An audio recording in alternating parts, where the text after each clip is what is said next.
Hello everyone, मैं प्रवेश शर्मा। आज का हमारा टॉपिक है तत्व मीमांसा। तो सबसे पहले देखेंगे हम इंट्रोडक्शन। दर्शन की तत्व शिक्षा की प्रक्रिया, उद्देश्य, पाठ्यक्रम, विधियाँ, प्रविधियाँ तथा शिक्षक की भूमिका, शिक्षा की व्यवस्था आदि का स्वरूप विकसित करते हैं। दर्शन के तत्वों का संबंध सत्य के प्रत्यय से होता है, जिसे तत्व मीमांसा कहा जाता है। तो यहाँ जो दर्शन के तत्व हैं, सबसे पहले तत्व मीमांसा, ज्ञान मीमांसा, मूल्य मीमांसा और तर्क मीमांसा है। तो तत्व मीमांसा के बारे में बताया गया है कि इसका संबंध जो है सत्य के प्रत्यय से होता है। इसी ही तत्व मीमांसा कहा जाता है। ज्ञान के प्रत्यय का संबंध ज्ञान मीमांसा से होता है।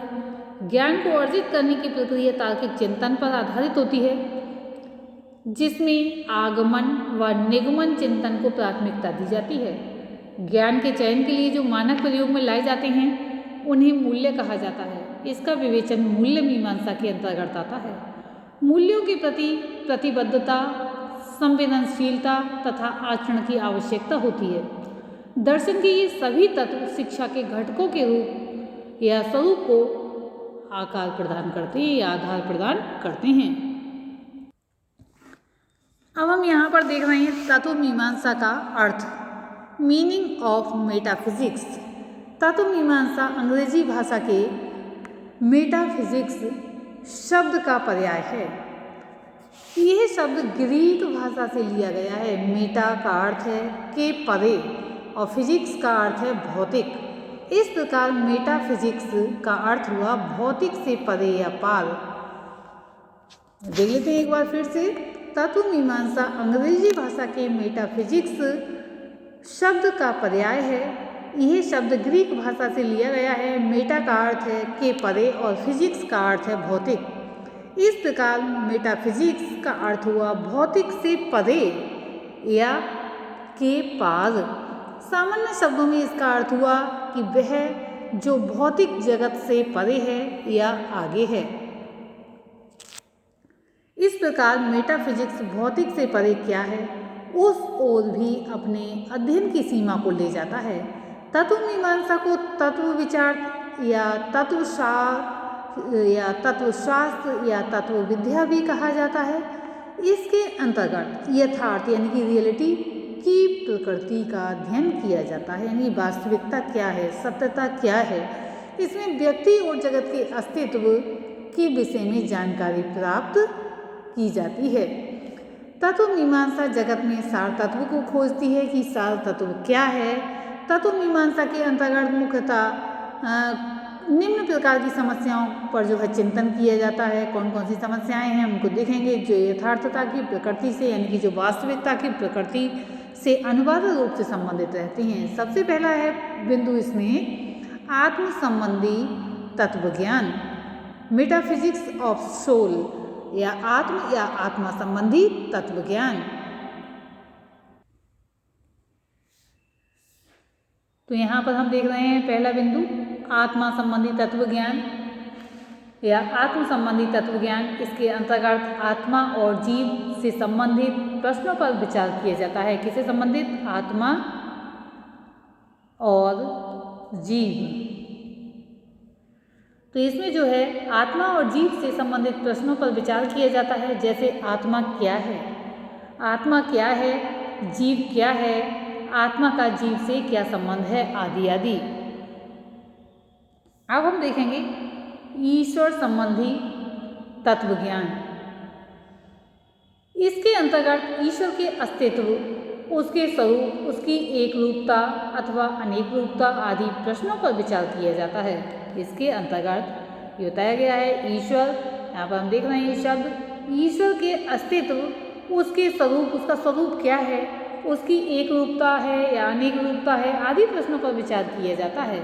जैसे ईश्वर का अस्तित्व है अथवा नहीं, यानी कि ईश्वर है या नहीं, या उसका अस्तित्व है या नहीं, ईश्वर एक है या अनेक, ईश्वर का स्वरूप कैसा है, यदि ईश्वर का अस्तित्व है तो इसका प्रमाण क्या है, आदि आदि इन प्रश्नों पर विचार किया जाता है। अब नेक्स्ट पॉइंट में हम देखेंगे सत्ता संबंधी तत्व ज्ञान, कॉस्मोलॉजी। तो इसमें इसके अंतर्गत हम कह सकते हैं कि इसके अंतर्गत सृष्टि की रचना, जो भी सृष्टि है, सृष्टि की रचना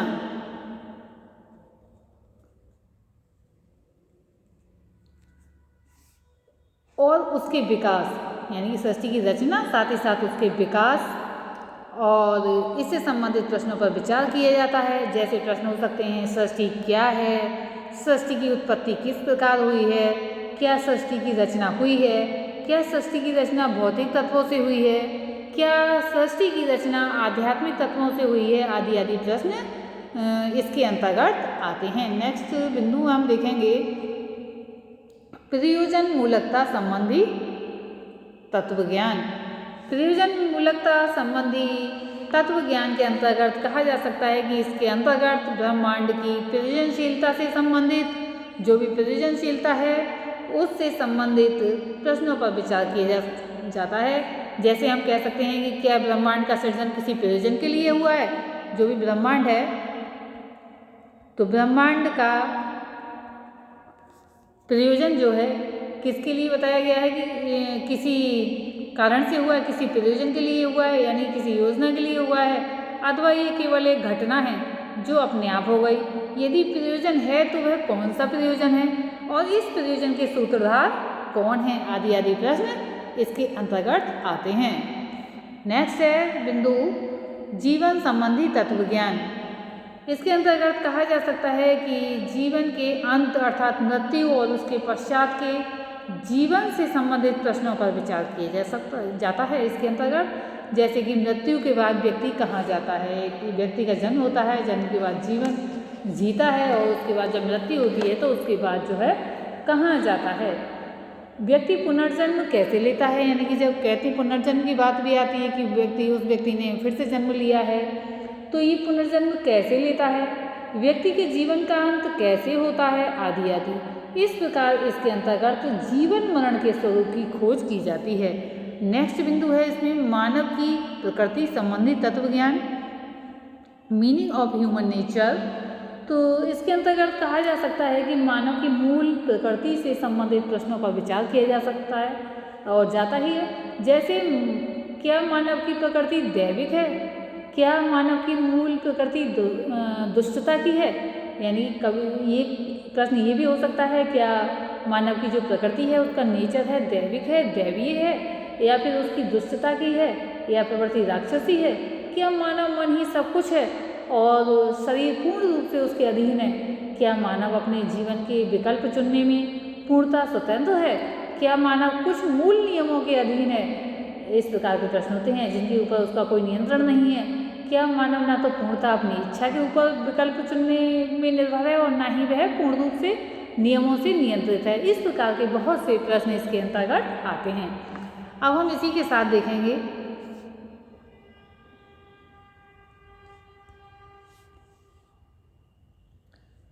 तत्व मीमांसा का महत्व। तत्व मीमांसा का महत्व देखेंगे हम यहाँ पर। इम्पोर्टेंस ऑफ मेटाफिजिक्स,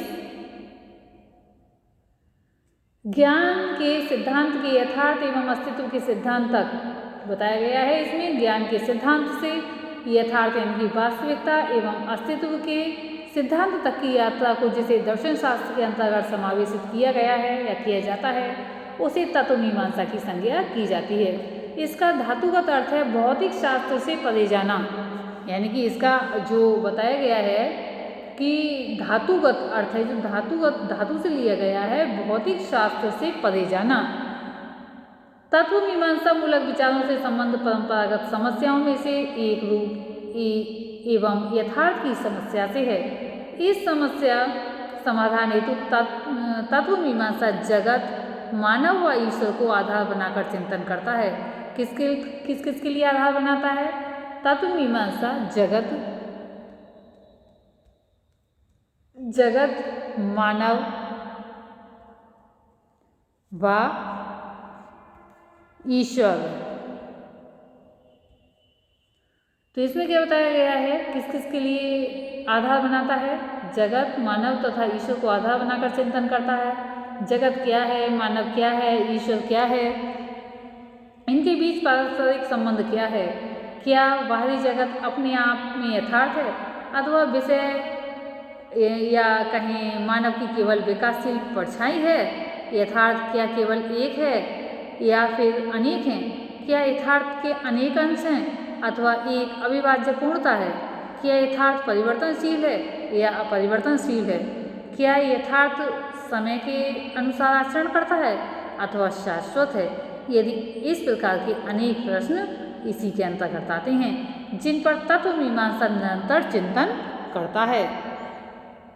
कुछ आधुनिक दार्शनिक जो हैं तत्व मीमांसा की उपयोगिता पर संदेह करते हैं, क्योंकि उनके अनुसार द्वंद्वात्मक विश्लेषण पर या विश्लेषण के आधार पर तत्व मीमांसा मूल तत्व सिद्ध नहीं किए जा सकते। विभिन्न तत्व मीमांसा मूल तत्व सिद्ध नहीं किए जा सकते हैं। उनके निष्कर्ष के अनुसार शाश्वत यथार्थ अनुभवजन्य है एवं उसे तर्क के आधार पर नहीं जाना जा सकता।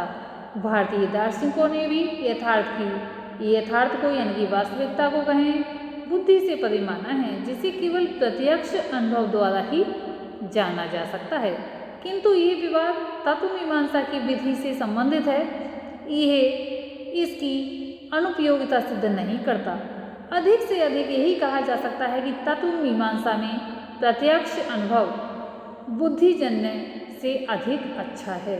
प्रत्यक्ष यानी कि वास्तविक रूप से, जैसे कि आंखों से देखना, कानों से सुनना, नासिका से सूंघना, ये वास्तविक है या फिर प्रत्यक्ष है, इस तरह से ये कहा जा सकता है।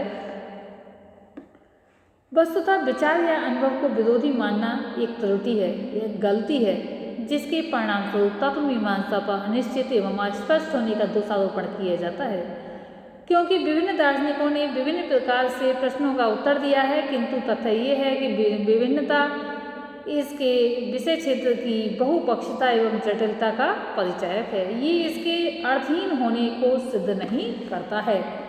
कुछ शिक्षा शास्त्रियों का मत है कि शिक्षा के क्षेत्र में तत्व मीमांसा का समावेश अनुचित है या व्यर्थ है, जबकि वास्तविक रूप में ये अत्यधिक महत्वपूर्ण एवं शिक्षा का मूलाधार है। इसके अंतर्गत यथार्थ जीवन एवं शिक्षा का स्थान संपूर्ण यौगिक इकाई के रूप में है। शैक्षिक मान्यताएं स्वीकृत तत्व मीमांसात्मक प्रवृत्ति से अत्यधिक प्रभावित होती है। शिक्षा के विभिन्न पक्षों एवं प्रक्रियाओं पर इसका गहरा प्रभाव पड़ता है, क्योंकि जगत, मनुष्य या ईश्वर की अवधारणा शिक्षा शास्त्र के लिए बहुत ही महत्वपूर्ण है। यह अवधारणा ही शिक्षक एवं छात्र संकल्पना के स्वरूपों का निर्धारित या निर्धारण करेगी।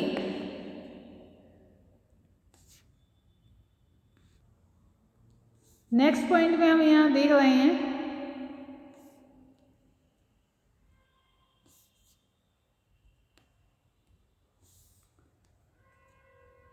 प्रॉब्लम्स रिलेटेड टू मेटाफिजिक्स, तत्व मीमांसा संबंधी समस्याएं। दर्शन के मूल तत्व और दर्शन के जो मूल तत्व हैं कौन कौन से माने जाते हैं? मन और शरीर माने जाते हैं, जिनकी तत्व मीमांसा की कुछ समस्याएं हैं। मन और शरीर कैसे एक दूसरे से संबंधित हैं और मन और शरीर परस्पर कैसे निर्भर करते हैं। मन यहाँ बताया गया है, मन और शरीर। तो मन और शरीर के बारे में बताया गया है। इन प्रश्नों का उत्तर दर्शन के कुछ संप्रदाय हैं उन्होंने देने का प्रयास किया है, जिसमें पहला है क्रिया प्रतिक्रियावाद, दूसरा है समानांतरवाद, तीसरा है उपोत्पादवाद, द्विपक्षवाद, तादात्म्यवाद। ये जो हैं संप्रदाय हैं क्रिया प्रतिक्रियावाद के अनुसार। इसमें बताया है क्रिया प्रतिक्रियावाद।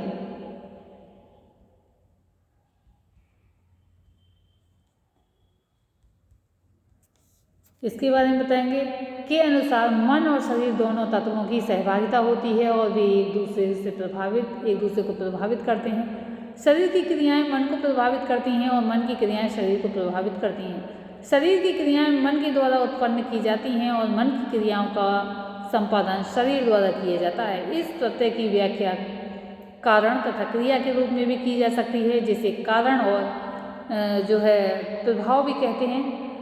और इसके बाद हम देखेंगे दूसरा संप्रदाय समानांतरवाद।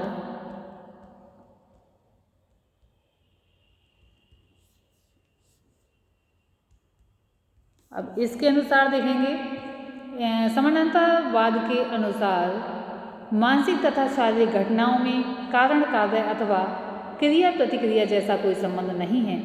दोनों में कभी किसी स्तर पर कोई संपर्क नहीं होता। दोनों मानो जो है उन दो समानांतर रेखाओं की तरह हैं जो सदैव आसपास रहती हैं। एक समानांतर रेखा जो कि सदैव कैसी रहती है, आसपास रहती हैं, पर दोनों में कभी कोई संपर्क नहीं होता है। एक शारीरिक घटना किसी मानसिक घटना को उत्पन्न नहीं करती, बल्कि किसी दूसरी शारीरिक घटना को उत्पन्न करती है। लेकिन एक से संबंधित रूप में अनुरूप मानसिक घटनाएं भी एक के बाद एक स्वतः घटित होती चली जाती हैं। अब हम देखेंगे अन्य संप्रदाय, इसके अलावा थर्ड संप्रदाय ये है उपोत्पादवाद।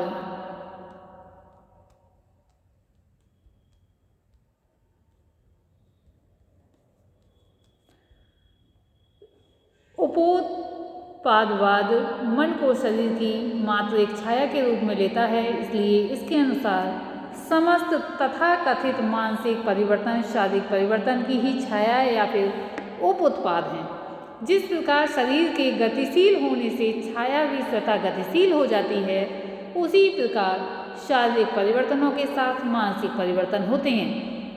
इसके अनुसार शारीरिक परिवर्तन मानसिक परिवर्तनों को उत्पन्न करते हैं, पर मानसिक क्रियाएं शारीरिक क्रियाएं उत्पन्न नहीं कर सकती। द्विपक्षवाद के अनुसार मन तथा शरीर एक ही आधारभूत तत्व के दो पक्ष हैं, अर्थात एक ही सिक्के के दो पक्ष हैं। आधारभूत तत्व स्वयं क्या है, किस स्वरूप का है, इसका तो हमें पूर्ण रूपेण ज्ञान नहीं है, लेकिन हम ये जानते हैं कि मन तथा शरीर इन्हीं दो पक्षों के माध्यम से हम आधारभूत तत्व को जानते हैं। इसके बाद हम देखेंगे द्विपक्षवाद, इसके बाद देख ही लिया है। उसके बाद हम देखेंगे तादात्म्यवाद।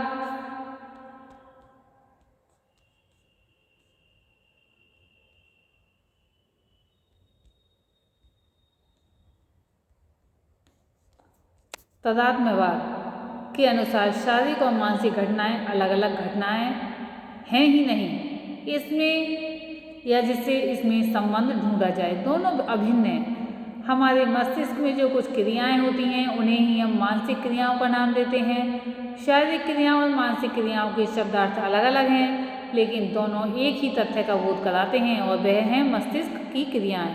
मस्तिष्क की क्रियाएं शारीरिक क्रियाएं हैं, इसलिए ये बात उपर्युक्त रूप में तादात्म्य का प्रतिपादन कर वस्तुतः एक प्रकार से भौतिकवाद का ही प्रतिपादन करता है। तो आज की इस वीडियो में हमने देखा